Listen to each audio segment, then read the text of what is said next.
Beredar video yang memperlihatkan mobil ringsek akibat kecelakaan beruntun. Salah satu video yang mengunggahnya adalah akun Instagram @citizen_journalist pada Senin 22 November 2021.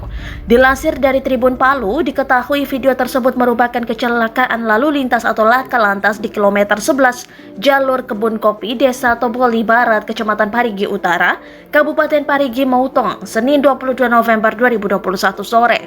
Kendaraan itu mobil truk Hino tangki gas LPG Pertamina nomor polisi DP8422TC bermuatan gas air atau LPG. Dikemudikan Baharudin Daud bergerak dari arah barat ke timur atau dari arah Kota Palu menuju Parimo. Dengan posisi jalan yang menurun dan tikungan ke kanan, mobil hilang kendali sehingga menabrak bagian belakang Toyota Rush bernomor polisi DN1235CH dikemudikan oleh Haruna Rashid.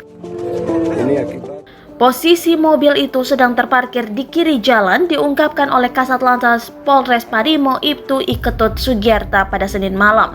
Kemudian mobil truk Hino itu oleng ke kanan terbalik sehingga menabrak lagi mobil Honda CR-V bernomor polisi B464TAL yang dikemudikan Arfabdi saat itu sedang parkir, tuturnya. Insiden itu membuat mobil Honda CR-V terdorong ke depan dan menabrak bagian belakang mobil Toyota Avanza bernomor polisi DN1347KY dikemudikan Johnny Moding posisi parkir.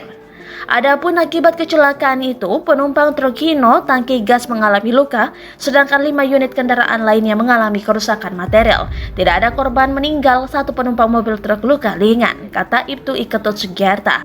Kerugian material diperkirakan mencapai 1 miliar rupiah. Hancur total. Ini akibat ada buka tutup jalan, tetapi ada